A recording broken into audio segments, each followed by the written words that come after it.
Welcome to the Grail, my friends. It is some midweek celebration of all things handmade. Glad you're here. Glad you're aboard. Glad you are supporting this show. It's fucking cool, I think. Having all kinds of people on that work outside the box. And today is no different. I've got the lead game developer of the Led Zeppelin machine that Stern put out, Mr. Tim Sexton. I call him Mr., which is funny. He's a young man, 27, and he's working in the pinball world, and he's damn cool, man. Damn cool. He's got a great story. I don't think it gets any cooler than working over at Stern.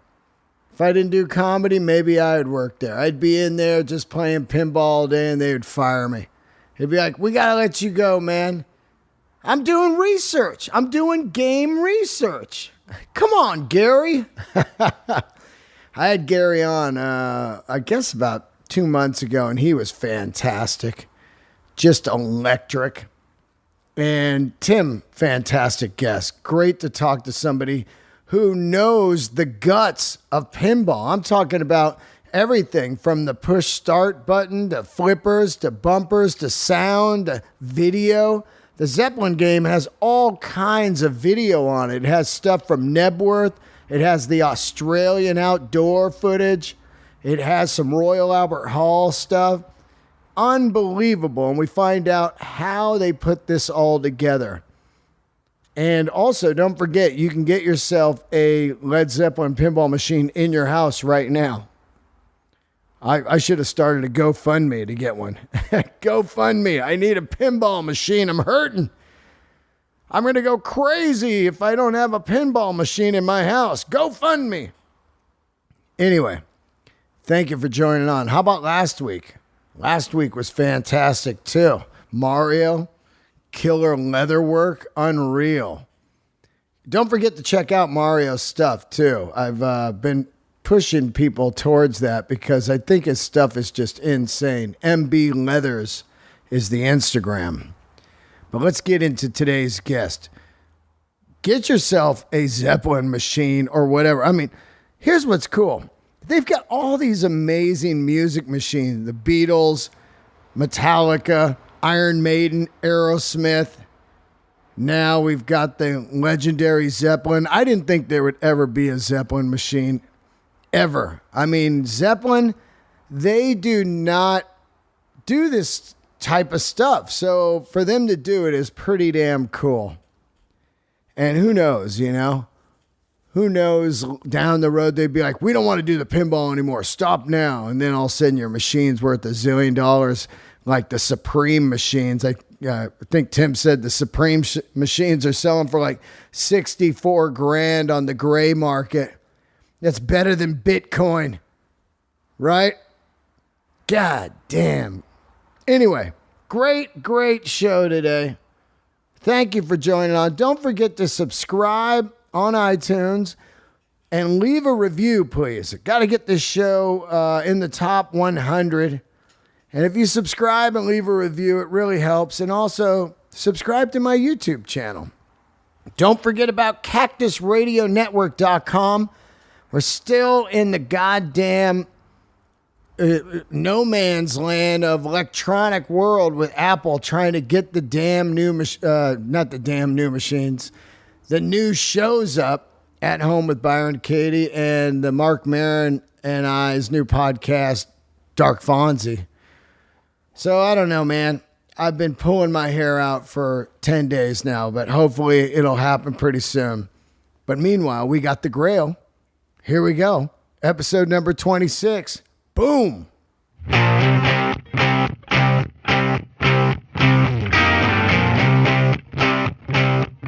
are you, buddy? What, are you working at home? Yeah, I'm working from home here. We've been working from home for a while here since about March, so. Now, I talked to Gary. Are you the guy that designed the Zeppelin machine? I'm the lead game developer, so I am in charge of everything electronically in the game. That's everything from, you hit the start button. Does the game start? Does it ask you to put coins in? Or if you are playing the game, when do you see John Bonham on the screen? When do you see Jimmy Page? What are the rules of the game? What's the speech? What's the sound effects? All that sort of stuff. Now, you look pretty young. How old are you? I'm 27. And have you always been into pinball? I got into it 2013. So not really that long. When I was in college, I got into it, and then I really got into pinball tournaments, and then from there, that's how I got into playing pinball here and working at Stern. Wow. Now, are you any good at pinball? I'm pretty good. You can't see it. I had a collection of trophies back there. I kind of just moved into this place. I don't have anything set up, but this is an extra pinball playfield. I've got a bunch of trophies, but we have a lot of people at Stern who are amazing, like top number 1 player in the world works with me on this game. Yeah, I heard that guy works there and like designed a few of the games or whatever, but it's so wild that somebody your age, were you like a gamer and then transferred over into pinball, or how did this happen? I guess so. I mean, so if you're kind of around my age, right? If you're going to go out to play games, go to the arcade, everything converted over to those kind of redemption ticket style games. Oh yeah. When I was young. Skee ball kind of shit. I mean, those kind of tickets that you got. Yeah, you have skee ball and the basketball and that stuff, but also you just have like the little light goes around and stop it at the right time and get the jackpot kind of games. Like that's what arcades became.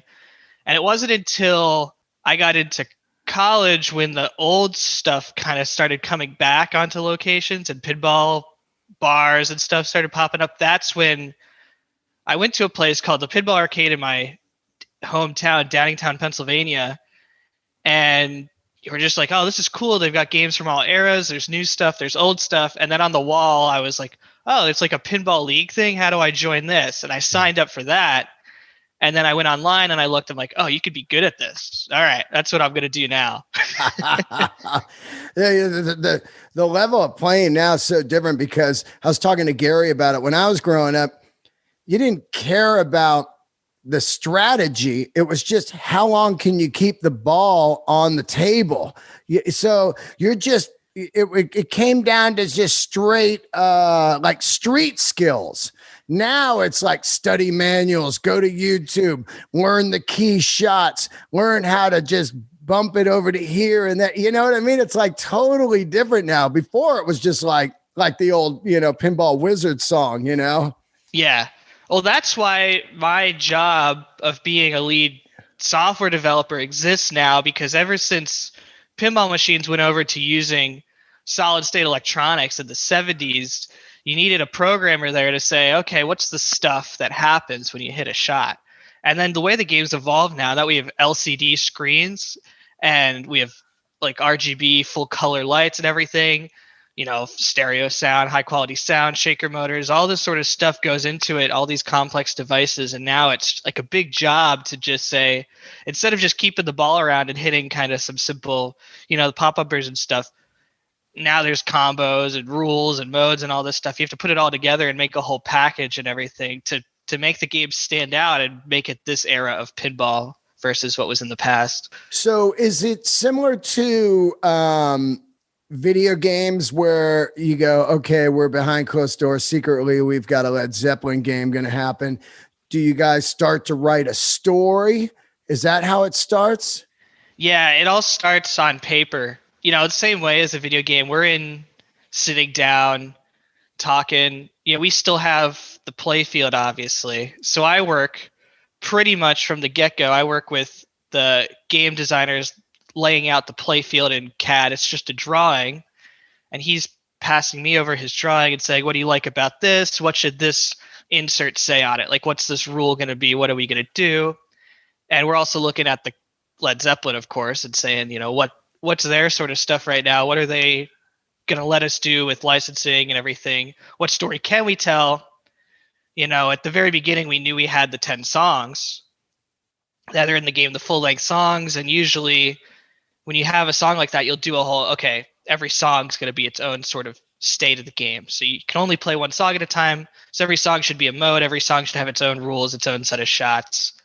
And then we are kind of looking at, okay, do we make every shot correspond to a song, or do we use the whole playfield for every song and then make the shots correspond to other things? And that's the direction we wound up going. So it was like every song's playing, you could shoot any shot, it's going to be lit up in different color arrows. But then if you want to start a multi-ball, that's Led Zeppelin multi-ball, where you got the big Zeppelin toy on it. That's going to be its own piece of the game that's going to go on top of that song playing. And then we had the different tours, like your shirt, the Electric Magic tour. That became that device in the center that had all these other features to it.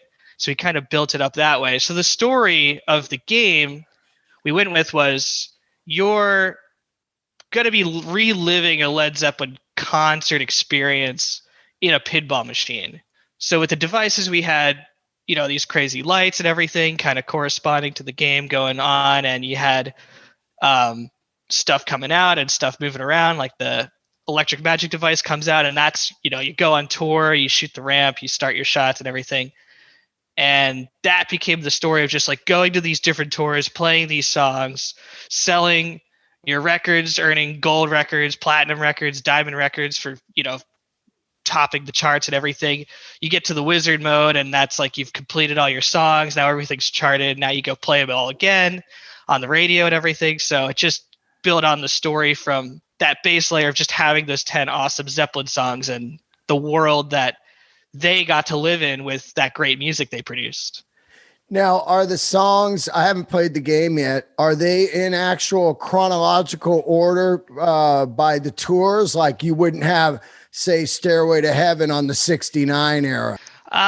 We don't have Stairway to Heaven in the game, unfortunately. Right, but let's just say what eras of the songs are there? Like if you're on a 77 tour, it's going to be way different than a 69 tour as far as the set list or whatever, the story goes. So we didn't really do that so much. We did a game in the past called AC/DC that had some pretty cool tie-ins to every album that came out. Your jackpot was based on what album that song came out on and all this stuff.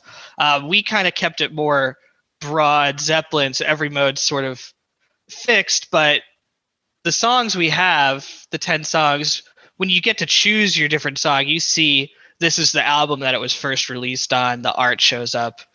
That's the tie in there, but everything in the game is kind of corresponding to what you select, and then the set list just kind of flows just based on our own kind of, this is the Led Zeppelin concert we created with our game here. Now, when the game's starting to secretly be built up and stuff, I don't know if you know any of this, but was Zeppelin really involved with it, or did they just say, here's the songs you can use, here's some video footage, thank you, goodbye? What was going on with that? Yeah, so I'm involved in that process pretty heavily, because everything that we are trying to do in the game, or anything we're talking about in the game that's art-wise, that's sound, that's the music was already set from the beginning, so that one was pretty much done. They had to approve everything, and everything has to fit into their, it's not just what we think Led Zeppelin is. They know what Led Zeppelin is. We can't just make it up. But we know what pinball is. So the give and take is between, hey, we say we want to do, use some footage from your guys' concerts here. What do you have that we could use? We go to them and they say, oh, you could use this footage and stuff. This is okay. And, if there's any negotiation. Is it Jimmy through management or Robert or all three involved? Do you know what's going on with that? Yeah, in this game, all of them are involved. So I heard indirectly, I don't get to talk directly to them, but I hear, Jimmy Page has this feedback and Robert Plant has this feedback and John Paul Jones has this feedback. So I've heard stuff from all the guys just on anything we send.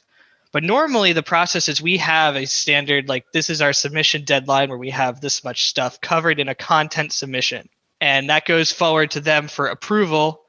It gets passed around, however, to all the band members. And then they come back and they say, we need to change this, with the art, especially very strict about how the 4 symbols are laid out and how they're used in the game. And they have questions, and then that might come back to me. And I say, for one example we had the 4 band member symbols, the Led Zeppelin 4 symbols on the playfield. And they're like, oh, there's different lights to them. How are they going to work? And we're like, well, the feature requires you to light all 4 of them, and then you could start a new feature. Like, just a simple explanation. And they just wanted to make sure that no one was favored, no one was Featured. higher than anyone else. It's all even. Right. So that's pretty damn cool, you know? Yeah, that sort of stuff. One time, we were working on like the script, the speech, and there's no products that have speech that's like a Led Zeppelin licensed product. So this is a sort of new thing. And we hired Brendan Small, who people may know from I Expected That, and he's, Death Clock and Metalocalypse and home movies. He's got a great resume as a hilarious writer and performer to put together the Led Zeppelin Pinball Machine script and characters and everything. And we sent it over to the band with, here's the script, here's a demo of what we want to do. And we got a pretty bad, on the first pass, we got a pretty bad tongue lashing from Robert Plant that just said, we missed the mark on the aesthetic of the game. And they're kind of like, this is not it. And we hit the drawing board again. And why was it too jokey? Yeah, it was definitely a funny, like, it was, Brendan was cracking me up because he's hilarious, and he was writing this stuff like, how do we make it kind of Zeppelin but funny?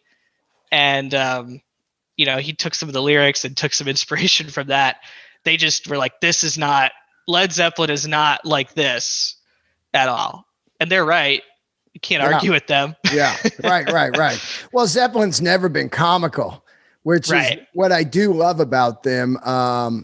I mean, if you look at Maiden, you can get some comical in there because of the Eddie and Dickinson flying around with like headsets of feathers on and that stuff. Or even Aerosmith, being kind of, loving an elevator, tongue in cheek type of lyrics and stuff. But Zeppelin, has definitely been just kind of, they like to hold on to that mystique and that cool. I mean, they've still got the cool vibe right now. They didn't jump the shark ever. It wasn't like, even in Through the Outdoor, which I think is a fantastic, underrated record. And some people are like, well, that's not Zeppelin, but it really is fantastic. It was just a more mature Zeppelin, so I can see them definitely since the Peter Grant days really holding on and keeping what they've nourished and created all these years. Yeah, they definitely have kept everything very kind of pure to the essence of what they've always been. And to be honest, like Led Zeppelin, the reason this game is so amazing that it even exists right now is that they so rarely license anything.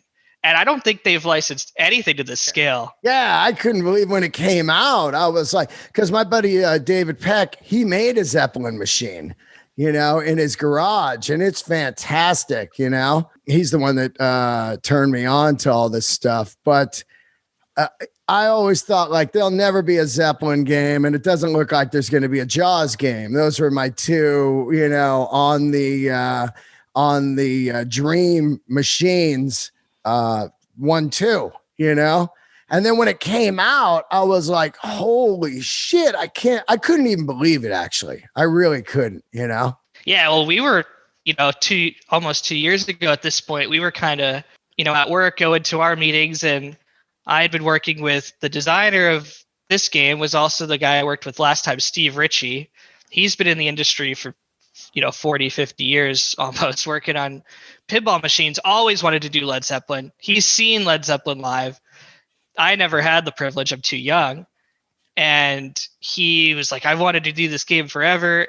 And one day they're just like, guys, here's our weekly meeting. Next week, it's going to be the Led Zeppelin meeting. And we're like, oh my God, really? Like the Led Zeppelin, we're doing it finally. It's happening and everything. Wow. And, that's when our licensing guy, Jody Dankberg, he's in the process of negotiating out what's the deal. Here's what a pinball machine's all about. Here's our recent examples, yada, yada, yada. Here's our deadlines of when we submit stuff. Here's the production schedule. And then, me and Steve just get to the drawing board and we decided, what we're going to do with this game and work on it every single day at work up until just this past month. We started going into production. Actually, today is our official start of our limited edition Led Zeppelin machines have started in production. So pretty cool that they're getting out there right now.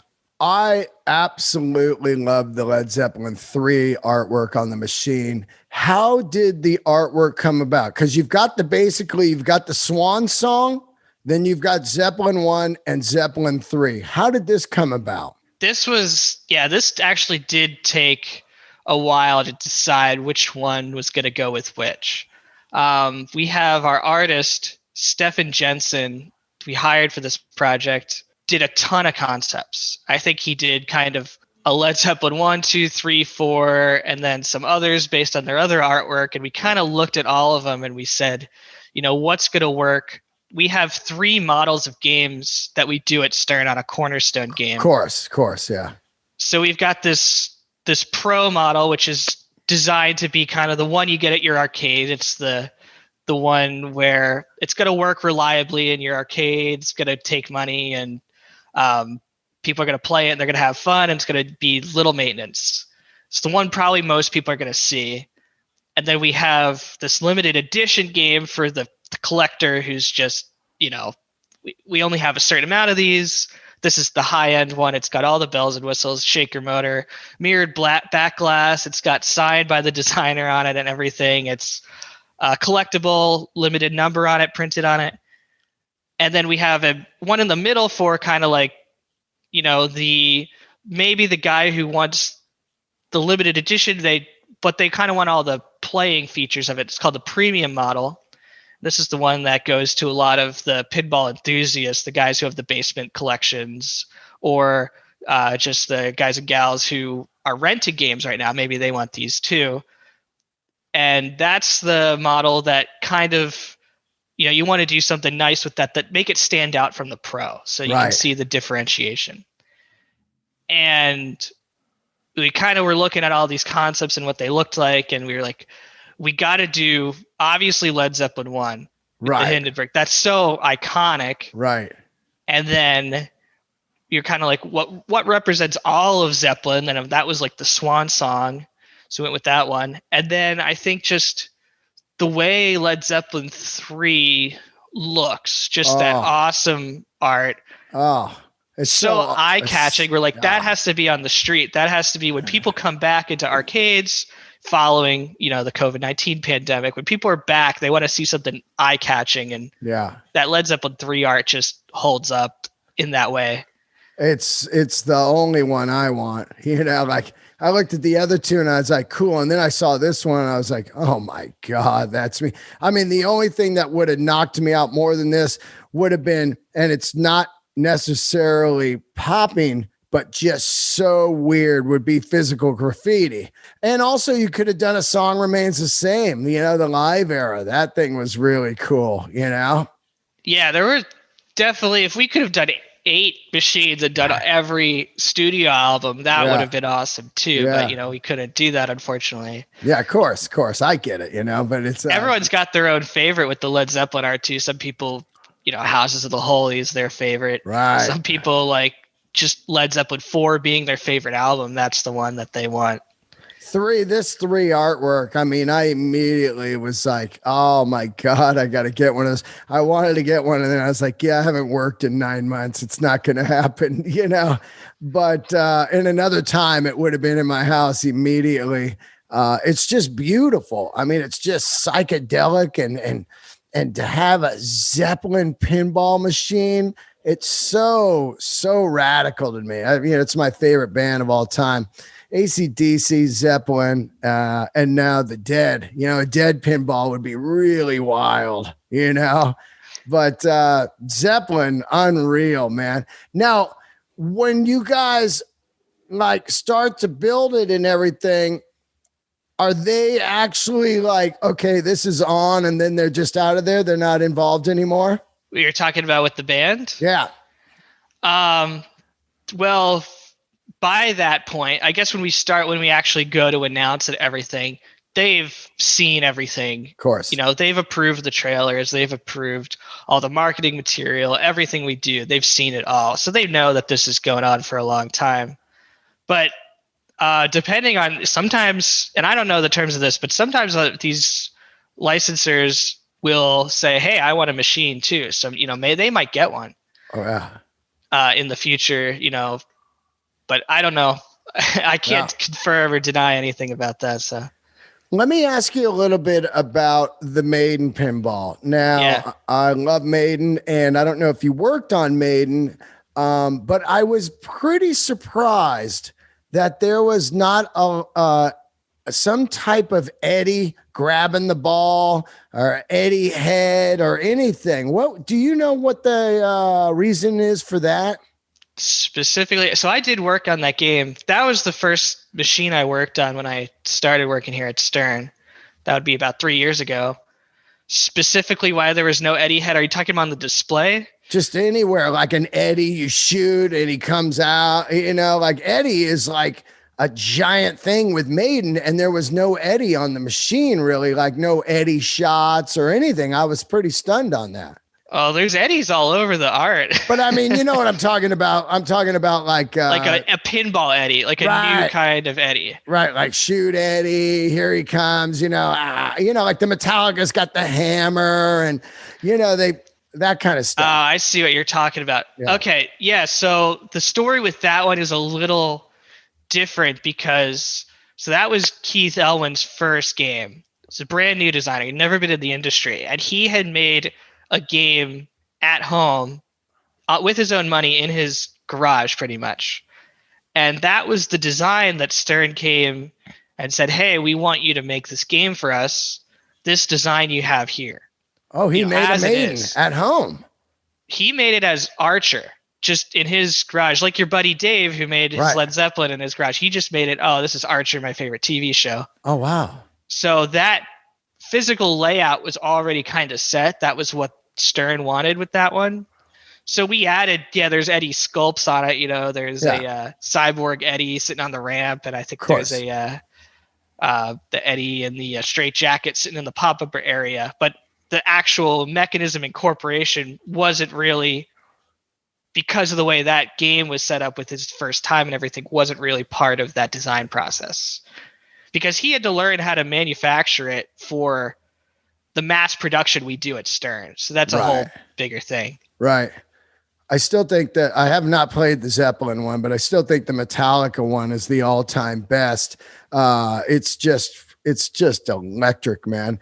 Now, I am not a big fan of this, and what are your thoughts on it? I do not like the 2-story playing field where it goes down below. Like you can buy a deluxe version of AC/DC and it has the deluxe, because it seems to get all like dirty and faded, hard to see, and it malfunctions a lot. What are your thoughts on that?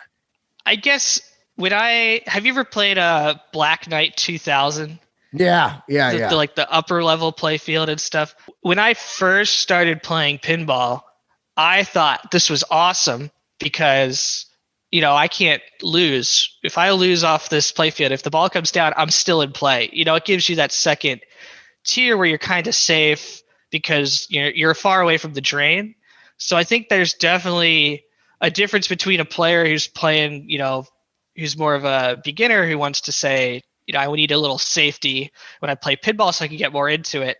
Those miniature play fields where you have some guaranteed time or you're not really in risk of losing your turn help you out a little bit. But then when you want to play that fast contemporary pinball, you kind of need that whole huge play field where you have the long shots. Yeah. And, you've got the full power of the flippers. Yeah, I'm into the speed.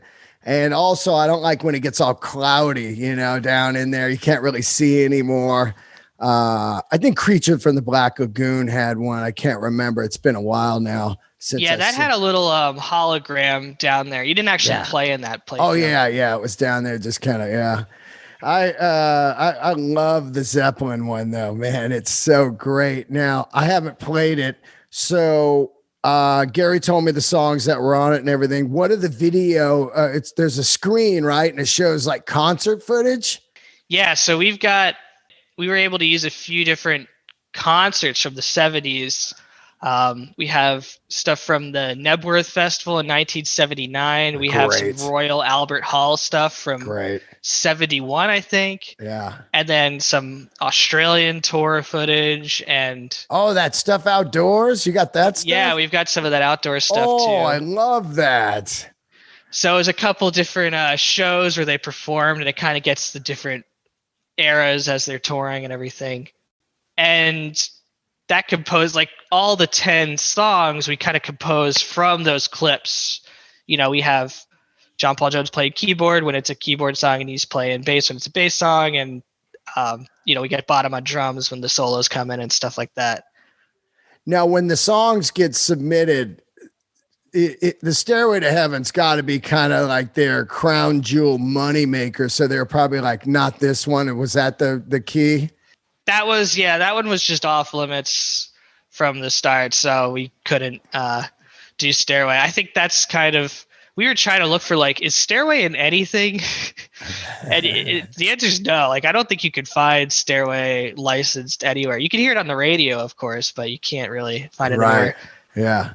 It is their crown jewel. Yeah. Now, you're 27. Do you listen to rock or hip hop, or what are you into? So growing up, my dad loved, the classic rock stuff. So he was a huge Led Zeppelin fan. I was excited because I could tell him that I'm working on it, but I can't tell other people. So of course. I'm like, Dad, you're not going to believe this. He's like, what? I'm like, guess what game I'm working on now? He goes, what was that going to be? Led Zeppelin. He's like, they let you do a Led Zeppelin machine? That's amazing.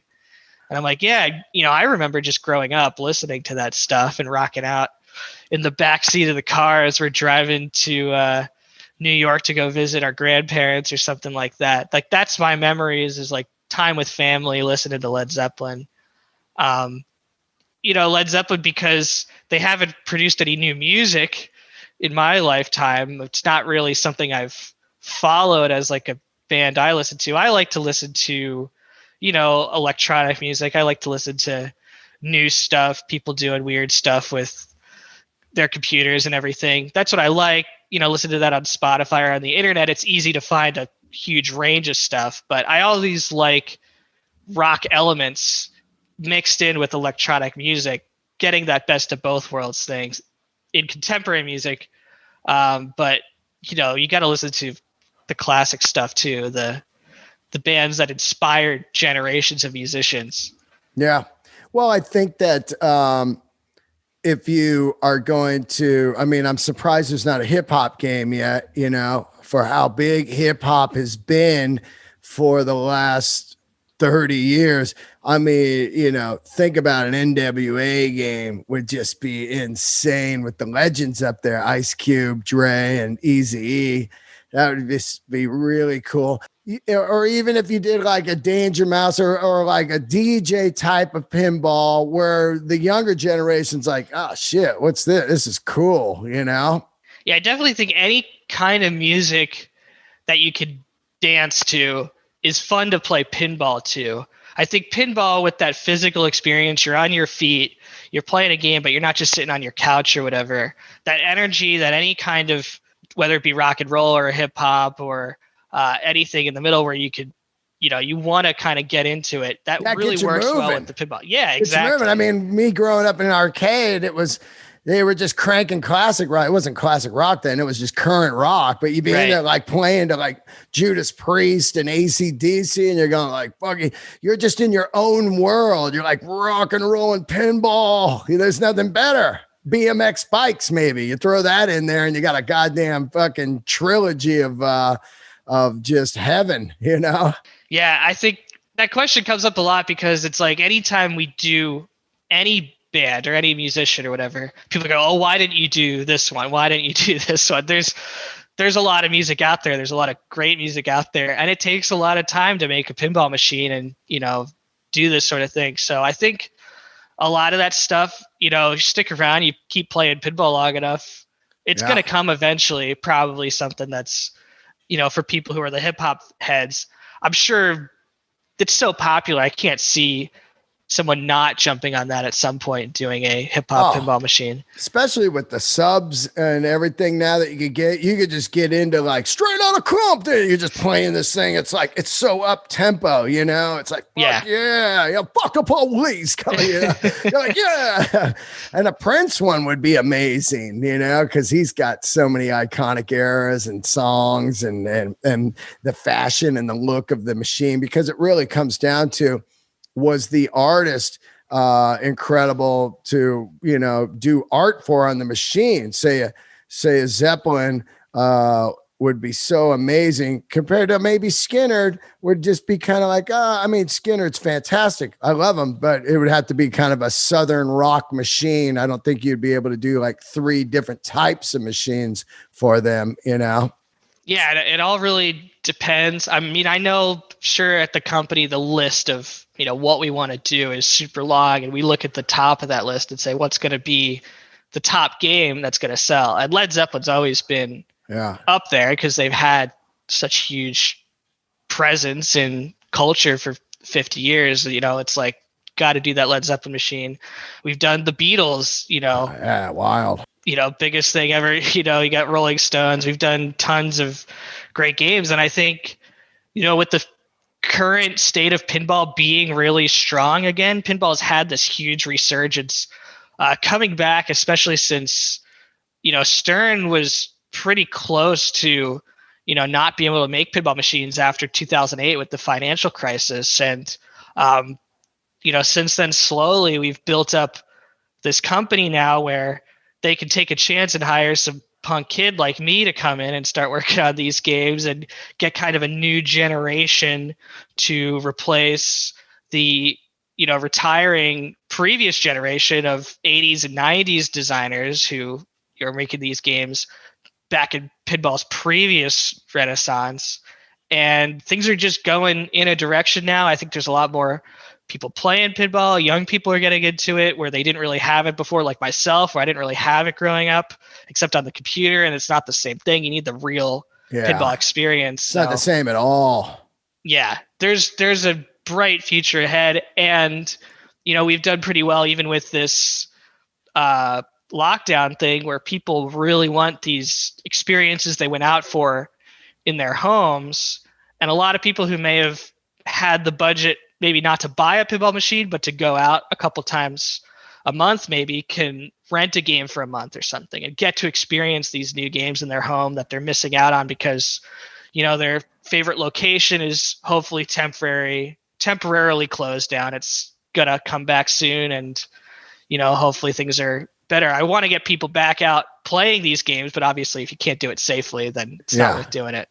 Now, there's companies that rent the machines and bring them to your house for a month or so? Well, yes, it's a lot of the operators in various cities would, you know, put a couple games in a bar or something. You know, they'd buy maybe 2 or 3 new games. But they don't have those places to put them right now. And there's no reason why the bar needs that game right now. They're going to have it powered off anyhow. Maybe they're takeout only or something. Those guys have all these games and, you know, people said, hey, you know, what's the prices for rental? I've been working from home. I'm here all day. Let me just put a game in my house. Oh yeah. That's cool, man. I never knew that. I love that old school Captain Fantastic, you know, the old Elton John one. And I didn't even know Gary and old school Stern did the Nugent one. That was crazy when he told me that story. Yeah. So, right. Cause his father, Sam Stern, had a pinball company as well. Pinball's put a roof over Gary's house his entire life. That's his whole life. That's so cool, right? It's almost like as weird as being in a band your whole life because it never really happens for a small amount are bands that make it past 5 years, let alone 30, 40, 50 years. Say a Metallica right now, they're getting ready to come up on 40 years, which is crazy. So yeah, pinball, to be in it all your life and for pinball still to be around and bigger than ever right now because, you know, it's a lot like the guitar. the video games killed the pinball. Nope. Here they are again, turntables killed the guitar. Nope. Here they are again right now. It's just, it doesn't go away. I think if you have people who have cool parents that are like, when I was growing up, I played the shit out of this pinball. And then the kids go like, I don't care what you did, Dad. I'm into computers. But then eventually they come around and go, yeah, this shit's cool, Dad. Yeah, I think a lot of people don't know the history of pinball with people who are saying, oh, video games are going to kill it. Like, pinball existed since the 18th century. Well, yeah. Yeah, that weird old shit. It was so weird. You shot the ball and you didn't have flippers or anything. You just tried to get it through certain like slots, and then it became illegal. Yeah, so there's all these innovations in the history of pinball, and one of them is they put flippers on it. You think of pinball like, oh, it's always had flippers. It's this old thing. It's like, no, there was pinball before that. I mean, it's kind of evolved from billiard style games into like, oh, you put a piece of glass on it, you pull a plunger, you nudge it a little bit. Oh, now we'll put flippers on. And then now people recognize, oh, pinball, of course, that's that old thing that has two flippers on the bottom. But you put an LCD screen on it, and people go like, oh, wait, this is a new thing. This is modern. This is clearly a contemporary thing, especially when you do a theme too. That's like, we just did Avengers, Infinity Quest. People have just seen that huge blockbuster Avengers Endgame, and they're like, oh, this is a new thing. This is new pinball. When you get a brand like Supreme did a pinball machine. That was crazy, right? Yeah, and people are just like minds blown. They've got this audience of really young people who follow all that stuff, and they're like, a pinball machine was Supreme. Now it sells for $65,000 or something. How many were made of those? Can't say that. That's okay. That's under lock and key, that information. Man, I couldn't believe it, because anything Supreme is just a fortune now. It's just, I got a Supreme New York subway card I used for a full year. Yeah. And after a year, it was kind of burned up. I sold that thing for $40. Empty, and just, it's anything Supreme was like, it was like Bitcoin almost. That was my first day at work. I walked in and they're kind of showing me around, and Iron Maiden was the next game. So they're talking about Iron Maiden's going to come out and you're going to be working on it, so and so. And I walked back into our lab area and I saw Supreme, and I'm like, are we doing a Supreme pinball machine? They're like, yeah, you know what this is? I'm like, of course, it's like the biggest brand in the world. How would I not know what Supreme is? They're like, oh yeah, these guys wanted to do a pinball machine. And I'm like, that's going to be big. And, it came out, and a lot of people at the company were kind of shocked got like 2 million views on their Instagram in one day, and how much attention it got. But I knew it was going to be big. A comedy one would be amazing. Like a Richard Pryor one. That would be so cool. Just to have Pryor up there, like the Live on Sunset Strip artwork, and hearing some of his jokes, like, you motherfucker, like uncensored and crazy stuff, it'd be really, a comedy one would just be really, really cool, man. Yeah, we've done some animation games in the past, like Simpsons and Family Guy. Yeah. But like a stand-up machine, it's never been done before. Or even like a Saturday Night Live through the years, if you could get that footage or something. Oh, like if you just watched that Belushi doc, recently, if you just did the classic the first generation of Saturday Night Live, that would be wild. Yeah, for sure. A comedy one would really be crazy. A Kinnison. Some kind of, maybe you just have the big guys, like you have like Carlin, Pryor, and then you go to another phase and it's like Kinnison and Dice, and then you get into Chris Rock and the Martins, and like it would be weird, like a history of comedy, Yeah, that'd be an awesome game. I can only think about like on the business end of negotiating to get all those guys, living and deceased. How do you negotiate that? How do you get all the rights? How much that costs? But, if it's possible, if there's a demand there, we did classic stuff. Like we just did the Munsters Pinball Machine, the black and white, which is hilarious show, of course, timeless, been in reruns forever. And, I love it. Those eras, like there's a group of people who will collect this sort of stuff and they'll be really into it. So you just got to find that audience. Well, monster stuff is just huge. Oh, absolutely. And, yeah. Addams Family and the Munsters are just classic. I mean, you could almost do a Brady Bunch machine right now and people would flip out just because of nostalgia and everything's so weird, Oh, you know what? I got my Christmas card here because we had to do it on Zoom. We did a Brady Bunch family photo. I love it. That's so cool. It's my mom's favorite show, so we had to do it. I live down the street from the house. Oh, that's awesome. Yeah, so I walk by it every day, and it gives me chills every day. I walk by and just be like, oh my God, the Brady Bunch house. It never gets old, Mm-hmm. Well, it was great to talk to you, man. And Gary was so cool to talk to him. He's a wild man. Gary's got amazing stories. He's way more interesting than I am. He's 75 years old, and I've never seen anyone work harder than he has. He's there every day. He's great. He's great. He calls me 7 times a day to ask me questions that I've already told him the answer to 4 times just so he can memorize it for his presentation. And he's hilarious. He's great, man. He's like, I got a Beatles back here in the box. It's just sitting, he's hilarious. It's just sitting in here. I got the Zeppelin at my house. Going to try it out. He's just wild. I love him. That was the funny thing about working from home is now Gary, instead of coming over to my office or something to play the game and ask me a bunch of questions, we send him one and he puts it in his apartment. Yeah. And I got a phone call one day. He's like, Tim, I got a green light here. What's that feature called or something? And I'm like, it's called this, and this. He's like, all right. Like, Tim, I just saw another thing on the game. What is this called? I'm like, I gotta explain it to him and how everything's supposed to work. And when we're early in production, what's a placeholder thing? What's going to be a full feature by the time we get to production? So right. It's a lot of fun. Well, I love it, man. Good job. And I love the Zeppelin 3. It's just beautiful. And looking forward to stuff you're going to be doing later on. Of course, I got my dream game, Jaws. Now Zeppelin's been done. So, and then AC/DC, of course, has been done. I love pinball. I'm just I'm a freak. I love the Evel Knievel. I love the Bionic Man, the old school ones, the Ted Nugent, the Kiss, the Playboy, all of those classics growing up. And then these new ones are just knocking me out. Like I said, the Metallica one just destroys me. And I love the Aerosmith one just for kind of a straight playing game. That's like an old school game to me, that Aerosmith one. Yeah, kind of in a sense. I mean, it's a very shot one. I love that awesome feature where it throws the balls into the toy box. And then you get all 6 of them to come out for the multi-ball. So great, man. You have, are you into comedy or no?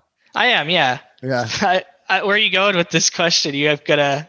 Oh, I was just wondering if you like comedy. I do, yeah. I can talk about it too. That's all good. All right. After Robert Plant was shot down some of our jokes, I kind of said maybe comedy's not for me. Did any of Brendan Small's stuff make it to the machine, or was complete scratch start over? No, Brendan does all the speech, but his characters are very proper. He's giving you instructions in the game. It's not, maybe there's a little comedy to it, just the context of playing a Led Zeppelin Pinball Machine and guys telling you to shoot the Icarus or something, but it's not, there's no intentional comedy there in the script. But and he just recorded that at his house, did all the stuff or something, and then sent it over to you guys. Yeah, I put the script together of just all the gameplay events that needed something to tell you what to do, and combo and excellent shot, that sort of stuff, and he recorded all those lines, sent it back over. He's great. He turns it around real quick in his house. That's great, man. All right. I love him. I saw him about a month ago on the Scott Ian and I and him did a live Zoom for some fans. It was fun. I worked with Scott and Brendan on Black Knight. They did the soundtrack. They recorded all. Wow. The Black Knight Sword of Rage game, which is the sequel to the 2 Black Knight games from the 80s. They did this awesome metal soundtrack. We actually sold a vinyl record of that soundtrack at Comic-Con. It sold out instantly. You can't get that. Oh, that's cool. So they were awesome to work with because we had, that was sort of we could do a little more of what we wanted with telling our story. And we made these awesome monsters and everything. And I would just send art over to Scott, and he's just like, "Oh, I'm gonna make a song, just metal song based on this guy, and put something together." Well, if you ever need a voice, I'm ready, man. I got the voice, man. Motherfucker. We'll have to put the adult settings on the game when you. Yeah, no, I can do regular stuff too, but it sounds keep it family friendly for the arcade. Yeah, it's good to hear "motherfucker" loud on a pinball machine, though. I said "motherfucker." All right, dude. Thank you so much for doing the show, and I appreciate hearing your story, man. And congrats on having a really cool job in this day and age of working, because it is art. Designing pinball is definitely art, man. Everything about it, the flow of the game, the look of the box and the back glass and the story and everything it's fully it's like a bunch of dimensions of art. You're telling a story, so it's kind of like writing a short story. You're showing off incredible art, all that. So it's really cool job. Yeah, definitely. Thanks for having me on. It's definitely a really fun thing I get to do with my life, and wake up every day, get to go work on pinball machines. You couldn't really ask for much better than that, I don't think so. So great. And I got to get that goddamn hoodie, man. How long ago did you get it? I got it a month ago or so. I just got on their Led Zeppelin store. They did the 50th anniversary of Led Zeppelin 3, so they've got a bunch of stuff up there right now. I'm going there right now. All right. Thanks a lot, Tim. Yeah, thanks, Dean. I'll see you, man. All right, take care.